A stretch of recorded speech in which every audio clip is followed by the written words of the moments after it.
Hi friends, welcome to Shami's kitchen. എല്ലാവർക്കും സുഖമാണല്ലോ. ഇന്ന് നമ്മൾ തയ്യാറാക്കുന്നത് ഒരു സൂപ്പർ ടേസ്റ്റി ആയിട്ടുള്ള ഒരു സ്പെഷ്യൽ കറിയാണ്, കോവയ്ക്ക റോസ് കറി. വളരെ ടേസ്റ്റി ആയിട്ടുള്ള ഒന്നാണിത്. എളുപ്പത്തിൽ നമുക്കിത് തയ്യാറാക്കി എടുക്കാവുന്നതേ ഉള്ളൂ.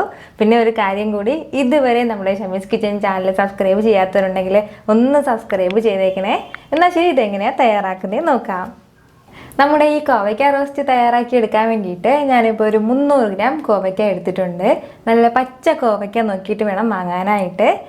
അതിനുശേഷം ഇത് നന്നായിട്ട് കഴുകിയിട്ട് ഇതിൻ്റെ 2 സൈഡ് നമ്മളൊന്ന് കട്ട് ചെയ്ത് മാറ്റണം.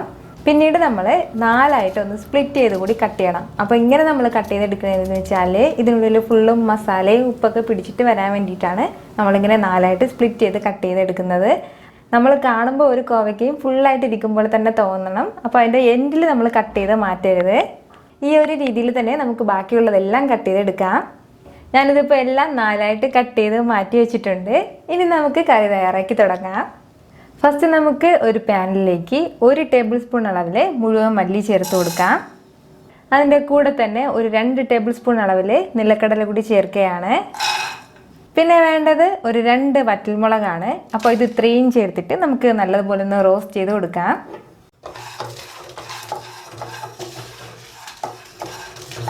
ഇതിപ്പോൾ ഒരു പകുതി അളവിൽ റോസ്റ്റ് ആയിട്ട് വന്നിട്ടുണ്ട്. ഈ ടൈമിൽ നമ്മളിതിലേക്ക് ഒരു 3 ടേബിൾ സ്പൂൺ അളവിൽ ചിരകിയ തേങ്ങ ചേർത്ത് കൊടുക്കാം.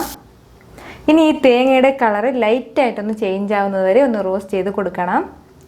ഒരു മീഡിയം ഫ്ലെയിമിൽ വെച്ചിരുന്നാൽ മതിയാവും. പെട്ടെന്ന് തന്നെ കളർ ചേഞ്ച് ആയിട്ട് വരും. നല്ലതുപോലെ ബ്രൗൺ കളർ അങ്ങനെയൊന്നും ആവേണ്ട ആവശ്യമില്ല. ആ ഒരു പച്ച മണം മാറിയിട്ട് വന്നാൽ മാത്രം മതി. ഇപ്പോൾ നമ്മുടെ തേങ്ങയുടെ കളറൊക്കെ നല്ലതുപോലെ മാറിയിട്ട് വന്നിട്ടുണ്ട്. ഇത് ഇത്രയും മതിയാവും. ഇപ്പോൾ തന്നെ നല്ലൊരു മണമൊക്കെ വരുന്നുണ്ട്. ഇനി നമുക്ക് ഇതിലേക്ക് കുറച്ച് വെള്ളം കൂടി ഒഴിച്ച് കൊടുത്തിട്ട് ഒരു മിക്സിയുടെ ജാറിൽ നന്നായിട്ടൊന്ന് അരച്ചെടുക്കാം. നല്ല പേസ്റ്റ് പോലെ ഒന്ന് അരച്ചെടുക്കാം. ഇനി അതേ പാനിലേക്ക് തന്നെ നമുക്കൊരു 2 ടേബിൾ സ്പൂൺ അളവിൽ ഓയിൽ ഒഴിച്ചു കൊടുക്കാം. ഓയിൽ ഒന്ന് ചൂടായി വരുമ്പോഴത്തേക്കും ഇതിലേക്ക് നമുക്ക് 1/2 ടീസ്പൂൺ അളവിൽ കടുക് ചേർത്ത് കൊടുക്കാം. കൂടെ തന്നെ 1 ടീസ്പൂൺ അളവിൽ ഉഴുന്നംപരിപ്പ്, 1 ടീസ്പൂൺ അളവിൽ കടലപ്പരിപ്പ് കൂടി. ഇനി നമുക്കിതിലേക്ക് വേണ്ടത് ഒരു വലിയ സവാളയാണ്. ചെറുതായിട്ട് അരിഞ്ഞിട്ട് വെച്ചിട്ടുണ്ട്, അതുകൂടി ചേർക്കാം. സവാള ചേർത്ത് കൊടുത്തു കഴിഞ്ഞ് ചെറുതായിട്ടൊന്ന് വഴറ്റി കഴിഞ്ഞാൽ പിന്നെ നമ്മളിതിലേക്ക് ചേർക്കുന്നത് 1 ടീസ്പൂൺ അളവിൽ ഇഞ്ചി വെളുത്തുള്ളി പേസ്റ്റാണ്. അപ്പോൾ ഇഞ്ചി വെളുത്തുള്ളി പേസ്റ്റ് ഇല്ലാന്നുണ്ടെങ്കിൽ 1 ടീസ്പൂൺ അളവിൽ ഇഞ്ചിയും വെളുത്തുള്ളിയും ചെറുതായിട്ടൊന്ന് ചതച്ചിട്ട് ചേർത്താലും മതിയാവും. കൂടെ തന്നെ കറിവേപ്പില കൂടി ചേർക്കുകയാണ്. ഇനി നമുക്ക് ഈ സവാള എല്ലാം നല്ലതുപോലെ ഒന്ന് വേവിച്ചെടുക്കണം. അപ്പോൾ നമ്മുടെ കോവയ്ക്ക കൂടി ചേർത്തിട്ടാണ് വേവിച്ചെടുക്കുന്നത്. നമ്മൾ നേരത്തെ അരിഞ്ഞ് മാറ്റി വെച്ചിരുന്ന കോവയ്ക്ക ചേർത്ത് കൊടുക്കാം. ഇനി ഇതിന് ഇത്രയും ആവശ്യമായിട്ടുള്ള ഉപ്പ് കൂടി ചേർത്ത് കൊടുത്തിട്ട് നല്ലതുപോലെ ഒന്ന് മിക്സ് ചെയ്ത ശേഷം അടച്ചു വെച്ച് ഒരു 5 മിനിറ്റ് നമ്മളൊന്ന് വേവിച്ചെടുക്കണം. അപ്പോഴത്തേക്ക് നമ്മുടെ കോവയ്ക്കെല്ലാം ഒരു പകുതിയോളം അളവിൽ സോഫ്റ്റായിട്ട് വെന്തിട്ട് കിട്ടും. ഫ്ലെയിം നല്ലതുപോലെ ഒന്ന് ലോയിൽ വെച്ചിരുന്നാൽ മതിയാവും. ഹൈ ഫ്ലെയിമിലോ മീഡിയത്തിലോ ഒന്നും വെക്കരുത്, എങ്കിൽ പിന്നെ കരിഞ്ഞിട്ട് പോകും. ഈ 5 മിനിറ്റിൽ നമ്മൾ ഇടയ്ക്കിടയ്ക്ക് ഒന്ന് ഇളക്കി കൊടുക്കണം, അല്ലാന്നുണ്ടെങ്കിൽ അത് അടുക്കി പിടിക്കും. അതിൻ്റെ പേരിലാണ്. എന്നാൽ ശരി, ഒരു 5 മിനിറ്റ് നമുക്കൊന്ന് അടച്ചു വെച്ച് വേവിച്ചെടുക്കാം.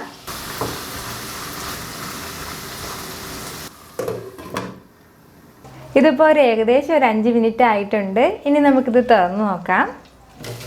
നമ്മുടെ കോവയ്ക്കെല്ലാം ഇപ്പോൾ നല്ലതുപോലെ വെന്തിട്ട് വന്നിട്ടുണ്ട്. ഇത് പകുതിയിൽ കൂടുതലും വെന്തിട്ടുണ്ട്. ഇത് ഇത്രയും മതിയാവും. ഇനി നമുക്കിതിലേക്ക് കുറച്ച് മസാലകൾ കൂടി ചേർത്ത് കൊടുക്കാം.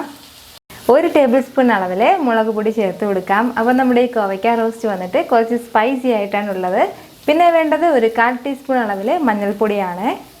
1/2 ടീസ്പൂൺ അളവിൽ പെരിഞ്ജീരകം പൊടിച്ചത്. ഇത്രയും ചേർത്തിട്ട് നല്ലതുപോലെ ഒന്ന് വഴറ്റി കൊടുക്കാം. ആ മസാലയുടെ ആ ഒരു പച്ച മണം മാറുന്നത് വരെ മാത്രം വഴറ്റി കൊടുത്താൽ മതിയാവും. ഒരുപാട് സമയമൊന്നും വഴറ്റേണ്ട ആവശ്യമില്ല. അപ്പോൾ ഇത്രയും ആയിക്കഴിഞ്ഞാൽ ഇനി നമുക്കിതിലേക്ക് നമ്മൾ നേരത്തെ അരച്ച് മാറ്റി വെച്ചിരുന്ന ഗ്രേവി ചേർത്ത് കൊടുക്കാം.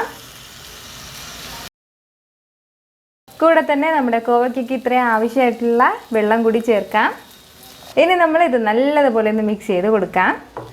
ഇനി ഉപ്പ് വേണമെന്നുണ്ടെങ്കിൽ ആവശ്യത്തിന് കുറച്ച് ഉപ്പ് കൂടി ചേർത്ത് കൊടുക്കാം.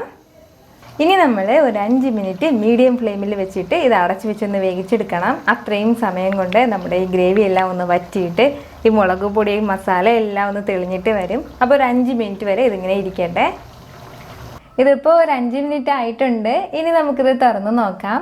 നമ്മുടെ കോവയ്ക്ക റോസ്റ്റ് എല്ലാം നന്നായിട്ട് വറ്റിയിട്ട് വന്നിട്ടുണ്ട്. നല്ലതുപോലെ എണ്ണയൊക്കെ തെളിഞ്ഞിട്ട് നിൽപ്പുണ്ട്. ഇത്രയേ ഉള്ളൂ. വളരെ വളരെ ടേസ്റ്റി ആയിട്ടുള്ള നമ്മുടെ കോവയ്ക്ക റോസ്റ്റ് റെഡി ആയിട്ടുണ്ട്. ഇത് കാണുമ്പോൾ തന്നെ കഴിക്കാനും വളരെ ടേസ്റ്റി ആയിട്ടുള്ള ഒന്നാണിത്. ഇനി നമുക്ക് ഇതിന് മുകളിലായിട്ട് കുറച്ച് മല്ലിയില ഇട്ട് കൊടുക്കാം. കൂടെ തന്നെ ഒരു പകുതി നാരങ്ങ നീര് കൂടി ചേർക്കുകയാണ്. അപ്പോൾ നാരങ്ങ കയ്യിലുണ്ടെങ്കിൽ ഉറപ്പായിട്ട് നാരങ്ങ നീര് കൂടി ചേർക്കണം. ഇപ്പോഴാണ് ചെറിയൊരു പുളിപ്പ് നമുക്കിതിന് കിട്ടുന്നത്. അപ്പോൾ നമ്മൾ സാധാരണ വെക്കുന്നത് കോവയ്ക്ക വെച്ചിട്ട് തോരനും കോവയ്ക്ക അച്ചാറൊക്കെ വെക്കാൻ വേണ്ടിയിട്ട് പറ്റും. പക്ഷേ ഇത് നമുക്ക് ചോറിൻ്റെ കൂടെ മാത്രമേ പറ്റുള്ളൂ. ഇത് വന്നിട്ട് നമുക്ക് ചപ്പാത്തിയുടെ കൂടെയും ചോറിൻ്റെ കൂടെയും ദോശയുടെ കൂടെയൊക്കെ നല്ല ബെസ്റ്റ് കോമ്പിനേഷൻ ആയിട്ടുള്ള ഒന്നാണിത്. അപ്പോൾ ഉറപ്പായിട്ട് നിങ്ങളിത് ട്രൈ ചെയ്ത് നോക്കണം. നിങ്ങൾക്കിത് നല്ലതുപോലെ ഇഷ്ടമാവും. ഈ വീഡിയോ നിങ്ങൾക്ക് ഇഷ്ടമായാൽ ലൈക്ക് ചെയ്യാനും ഇത് മറ്റുള്ളവർ കാണണമെന്ന് ആഗ്രഹിക്കുന്നുണ്ടെങ്കിൽ ഷെയർ ചെയ്യാനും മറക്കരുത്. വീണ്ടും നല്ലൊരു റെസിപ്പിയുമായിട്ട് വരുന്നവരേക്കും എല്ലാവരും ഹാപ്പി ആയിട്ടിരിക്കുക, സന്തോഷമായിട്ടിരിക്കുക, ചിരിച്ചുകൊണ്ടിരിക്കുക. Take care dear friends.